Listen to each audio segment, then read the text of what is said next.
Hello, this is lesson number 3 of VariCAD training course and is called User Interface and Mouse Use. With this lesson we are starting the section 2 of this training course also.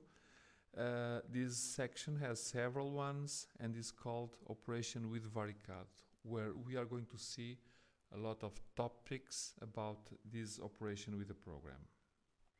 Starting with this VariCAD description, we have in this particular case on the 2D side, which we can see here, it is chosen 2D, we can switch to the 3D. In this big blue area we have the 2D drawing area. This is the area, in this case is a planar area because we have only two axes, X and Y, and we can draw. I will make something which has no thickness. It is on a plane, on the X and Y plane. It has no depth, thickness, whatever you can call it. In this particular case, as I was telling, this is a planar space. If we switch to the 3D side, we can see here the axis. I will rotate them a little. We will see a little up front how to do this, and you can see that now the axis, the three axes are shown, X, Y and Z, each color for each axis, so that is easy to understand where we are, and we can rotate them. Okay, this is the difference between these two places, but both of them are places where we will create entities. So in the 2D, this is 2D drawing area. On the 3D side, it is called 3D modeling space. Above these areas, in either of the places, you have a lot of icons. Here on top, on the sides, right side, left side and below. And these icons are shortcuts to commands. This can be set as each user wants on his each personal taste of each user, and very easily with a right click on the mouse over any of the icons. So right click and it will open a window, a dialog box, where these configuration can be set. So I will use a small example in this function, 2D, 3D switch mode, which basically is these little functions here that allow us to switch from one space to the other.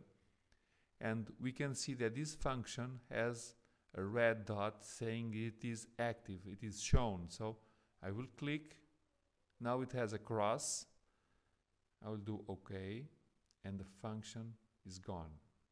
So I will do the opposite now. Again, right click this function, I will click again. Now it is set to be appeared, and it is here. Here it is important to say one other thing, that is, this is a group of functions. It has only two. There are groups which have more functions, but this can be, I will put them in their original place, but the places where we have these small dots that can be grabbed like this with the left mouse button, and you can put this wherever you want, on a new place, so it is more close the things you are doing. So this capability is called tiered off functions, or docked, undocked. It has several names. So original place again, so it is here. Above these icons you have a set of menus. These menus, if you click them, you can see a lot of functions inside, and most of the functions are of direct use, or you can click on a function and it will execute a command. But you have inside some options where you can see a little small arrow, And from this main menu, you will open a submenu. And in some cases, which in this particular case it is possible to see, you still have another small arrow inside with a submenu. So it's very easy to understand. So you have everything is a lot of graphic icons. Almost all functions have their own specific graphic icon. So it's a little it's easy to understand and to start to recognize each function by its graphical icon. Below this area of icons, we have another blue bar that is called status bar. And the status bar is the place in the program where VariCAD talk with us. It gives us help, informations, and it will ask us for things that is expecting that the user give him. So I will use this function, this line function. If you see on the status bar, there is something appearing, which is a sentence saying what this function will do. In this case, create single lines or multi-segmented lines. Now I will click on the function, so I will activate the function, and now it changed the message and says select segment endpoint. Now it's asking us, so you need to give me an endpoint. So I will click one point, another one, and the messages keep changing according to what is expecting to happen. Okay, this is a very important behavior. Still in this status bar, it is important to notice this portion here, X and Y, where you have these numbers changing along the movement of the mouse on the screen. These are the coordinates or the position of the mouse on the screen regarding an origin that the program has whenever you start a new file. So this is to guide us also on the position, and we are going to see on another lesson a little up front how to use these coordinates, how to work with these coordinates. At this moment I will do the OK to say, okay, make this function, and this line that we've chosen to do now, it is complete. It is important to understand also at this moment an auxiliary functions that is called cancel and back.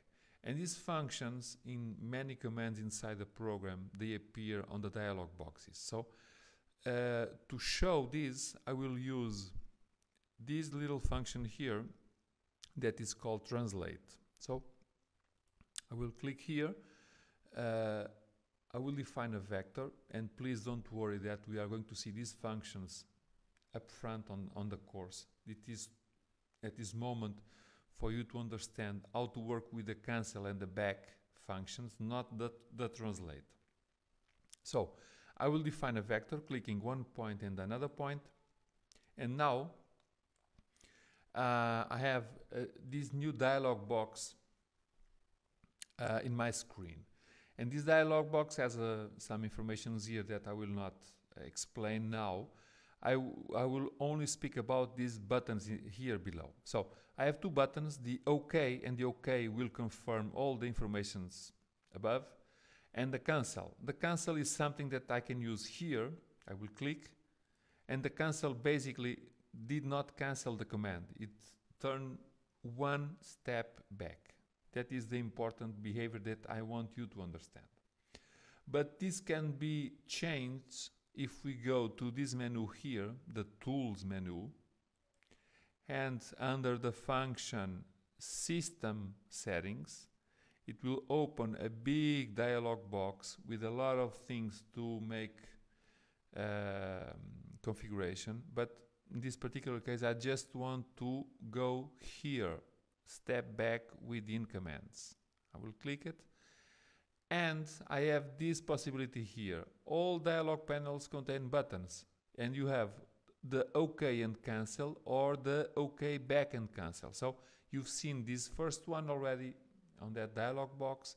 Now I will make this active, and I will do OK, and I will execute the exact same function. So translate, define a vector, point 1, point 2, and now this dialog box is it's a little bit changed, because now it has 3 buttons: the OK, the back, and the cancel.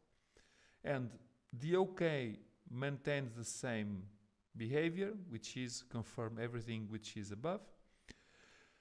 The back now will do as the cancel on the previous dialog box, okay? And the cancel now, it will cancel and stop the command. I will do now cancel, and you can see that nothing is active anymore. So you can work either ways, no problems, but it is important to understand which of these options it's better for you, and how to work with both of them. Finally, I will talk a little about how to use the mouse. Okay, and the mouse has a lot of possibilities in the 2D and on the 3D. So basically, the regular mouses that everybody uses, they have 2 buttons or 3 buttons, or 2 buttons and the mouse wheel, but the mouse wheel is also a button. So there are a lot of possibilities here. Let us talk on a very normal situation, and I can talk with the mouse that I have in this moment, which is a 2 mouse button with a wheel in the middle. So I think everybody has something like this one. So basically, left mouse button. Left mouse button is used to do this, to go to a menu, to choose left, left, left, always this. Or go to an icon and do left. Or make, for example, choose a point, left, left, left, always left. The left mouse button is used to click, to choose points, to select entities. It's the one that is more used. The wheel by itself, it's very easy to understand, because if you turn it back or front, it will have on this to this side, it will have this kind of effect: zoom in, zoom out. It's very easy to understand also. The right mouse button, it has this kind of behavior. Okay, if I'll do line, okay, left, left to choose points, and now if I do the right mouse button, it's the same as to do enter or OK. It's a way of saying I confirm what I'm doing. Okay. So, for example, here, if I do a right mouse button, it will open some options like repeating commands, making undo of last thing done, select object, whatever. It has auxiliary functions. But all of these functions were done on the left, on the right, or in the middle, or in the wheel of the mouse, doing a click. Because if I click and hold the buttons, they have different behaviors. Again, for example, coming again to the left mouse button, if I click and hold, I will open a window and I will do a selection that now I can do, for example, deleting or translating, whatever. But clicking and holding selects with the left mouse button. On the wheel, if I click and hold, I will do this, the pan command. Okay? And on the right mouse button, here, it does not happen anything. But on the 3D side, and I will make a very easy, solid, okay, just for you to understand what is happening. The right mouse button here, if I click and hold, will do this, rotate. Again, here on this side, the wheel, click and hold will do the pan.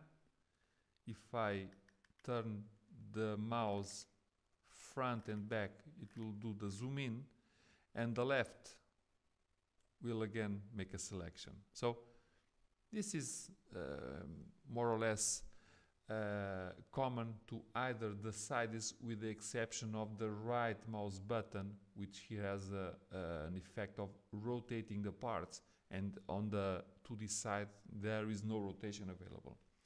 But there is a little additional possibilities with the keyboard, because you have people that prefer to use the keyboard, like if you see an example of AutoCAD user, we have a lot of practice with the shortcuts on the keyboard. So we have possibilities to work with this zoom, pan, and rotate on the keyboard also. So, for example, if you click and hold the Shift and the left mouse button, you can do this zoom in, zoom out. If you click on the Control and hold, and on the left mouse button, you do the pan. And if you click on the Alt, it here has the same, sorry.